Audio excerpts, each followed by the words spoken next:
আসসালামু আলাইকুম, সবাই কেমন আছেন? আশা করছি সবাই ভালো আছেন। আমরাও আল্লাহর রহমতে ভালো আছি। মিনারা সিদ্দিকী ব্লগে আপনাদের সবাইকে স্বাগতম জানিয়ে আজকের ভিডিওটা শুরু করলাম। এই তো সকালবেলা মা বাজারে গেছিল, সেখানে গিয়ে কচু তারপরে মিষ্টি কুমড়া শাক নিয়ে আসছে। আর এখন এই তো আমার বোন শাকগুলো কেটে দিতেছে। আজকে শাক রান্না করব না, পাট শাক দিয়ে ডাল রান্না করব, তাই মিষ্টি কুমড়া শাকগুলো রেখে দিছে। আর এখন আমি পাট শাক ধুয়ে নিছি। আর মা সব ছোট ছোট ফুল গাছ যেগুলো ছিল সবগুলো মা ধুয়ে রাখছিল বাহির থেকে, এখন এনে দিছে। বলে তুমি এগুলো সব জায়গা মতো রেখে দাও। তারপরে তো আমি এখন রাখতেছি। ভিডিওটা দেখতে দেখতে এই পর্যন্ত যে যারা আসছেন প্লিজ একটি লাইক দিয়ে দেখেন।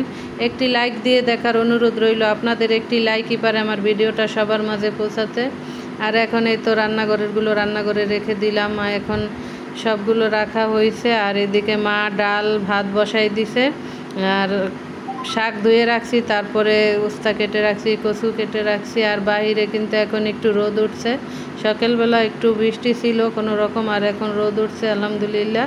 এখানে অনেকগুলো কাপড় চোপড় এনে দিছে মা, সেই কাপড় চোপড়গুলো আমি বসে বসে ভাঁজ করব। আর এই তো মাছগুলো বরফ চড়ছে, এখন এগুলো আমি কেটে নিব। আর ডাল রান্না হয়ে গেছে, এখন ডাল আমি বাগার দিয়ে নিব। পেঁয়াজ রসুন ভেজে নিতেছি, পেঁয়াজ রসুন ভেজে তারপরে ডাল রান্না বাগার দিয়ে নিব। আর এখানে আমি পাট শাক দিয়ে ডাল রান্না করব।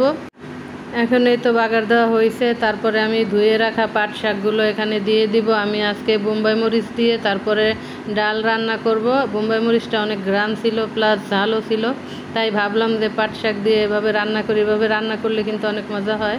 একবার রান্না করে খেয়ে দেখতে পারেন। জানি সব আপুরা এভাবে ডাল দিয়ে শাক রান্না করে খায় না, কিন্তু আমি মাঝে মধ্যে রান্না করি, আমাদের সবাই অনেক পছন্দ করে। আর এই তো এখন বোম্বাই মরিচটা আমি কেটে দিয়ে দিব। অর্ধেক ছিল, সেটা অনেক ঝাল ছিল, তাই কেচি দিয়ে আমি সুন্দর করে ছোট ছোট করে কেটে দিয়ে দিলাম। এখন একটু ভালোভাবে 2-3টা বলক আসলেই তারপরে নামিয়ে ফেলবো, হয়ে যাবে আমার পাট শাক দিয়ে ডাল রান্না। এখানে আমি চুলায় কড়াই বসাই দিছি, মাছে নুন হলুদ মেখে রাখছি। এখন ইলিশ মাছগুলো আমি ভেজে নিব। আর এই কড়াইয়ের ভিতরেই আমি কচুগুলো ভেজে নিব। কচুগুলো একটি বলক দিয়ে সিদ্ধ করে রাখছি। এখন সবগুলো মাছ দেওয়া হয়ে গেছে, আমি একসাথেই সবগুলো মাছ ভেজে নিব। আমার কড়াইটা একটু বড় তো, তাই আমার সমস্যা হবে না। আর এই তো এখন কচুর ভিতরে নুন হলুদ মেখে রাখছি, মাছগুলো ভাজা হয়েছে, এখন তুলে নিব।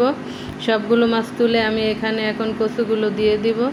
কচুগুলো আমার 2বার করে ভাজা লাগছে, একবারে হয় নাই, অনেকগুলো কচু ছিল এখানে। আর এই তো এভাবে কচু ভেজে রান্না করলেও কিন্তু অনেক ভালো লাগে। আর এই তো এখন ভাজা হয়েছে, কচুগুলো আমি উল্টে দিব। সবগুলো উল্টে দিয়ে তারপরে আমি আরেকবার এইভাবে করে আরেকবার ভেজে নিব। তারপরে এখন এখানে আমি মশলা কষিয়ে নিতেছি, কচু রান্না করব তাই। আর সব রকমের মশলা দিয়ে কষিয়ে নিছি। আর এখন এই তো কষানো হয়ে গেছে, এখন আমি কচুগুলো ঢেলে দিলাম। এভাবে আমি অনেকক্ষণ লাগিয়ে কষাবো। আর পানি দিব না, যেহেতু সিদ্ধ করে ভেজে রাখছি কচু, তাই আমি পানি অ্যাড করব না এখানে। এই তো এখন লাড়াচাড়া দিয়ে তারপরে ঝোলের জন্য পানি দিয়ে দিব। বাহিরে প্রচুর বৃষ্টি হচ্ছে আবার। এই তো এখন এইভাবেই চলতেছে, কখনো মেঘ কখনো বৃষ্টি, আবার দেখি একটু রোদ ওঠে, এরকমই চলতেছে। আর এখন এই তো কচুগুলো কষানো হয়ে গেছে, তাই আমি ঝোলের জন্য পানি দিয়ে দিব। ভিডিওটা ভালো লাগলে লাইক কমেন্ট শেয়ার করে আমার চ্যানেলটাকে সাবস্ক্রাইব করে আমার পাশে থাকবেন। যারা যারা করছেন সবাইকে অসংখ্য ধন্যবাদ। এভাবেই আমার পাশে থাকবেন, আমিও আপনাদের পাশে আছি, ইনশাল্লাহ থাকবো। আর সুন্দর একটি কমেন্ট করবেন, অবশ্যই একটি লাইক দিয়ে দিবেন। যেহেতু কমেন্ট করতে পারেন তাই একটি লাইক দিতে তো আর বেশি কষ্ট না, বা একটু লাইক দিয়ে দেখিয়েন, তাহলে আমার অনেক উপকার আসবে। আপনাদের একটি লাইকই আমার ভিডিওটা সবার মাঝে পৌঁছে দেবে। আমি সবার ভিডিও দেখার সময় লাইক দিয়ে দেখি। আর এখানে আমার কচু বলক আসছে, তাই আমি ইলিশ মাছগুলো দিয়ে দিছি, ধনিয়া পাতা দিয়ে দিছি। আমার রান্না হয়ে গেছে। এই তো আমার পাট শাক দিয়ে ডাল রান্না, উস্তা ভাজিটাও অনেক সুন্দর হয়েছে। আর এই তো কচুর তরকারিটাও মাশাল্লাহ সুন্দর হয়েছে। এখন সবাই মিলে খেতে বসে গেলাম। আলহামদুলিল্লাহ প্রতিটা খাবারই মজা হয়েছে।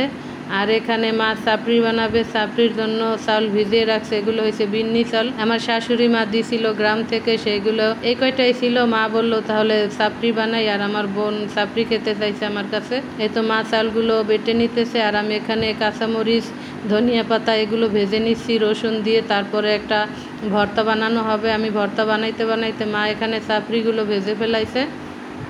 অনেকগুলো চাপড়ি হয়েছে, এখন আমরা সবাই মিলে একসাথে বসে খাবো। আর এই তো মা আরও কিছু বাকি আছে, সবগুলো একসাথে ভেজে নেবে।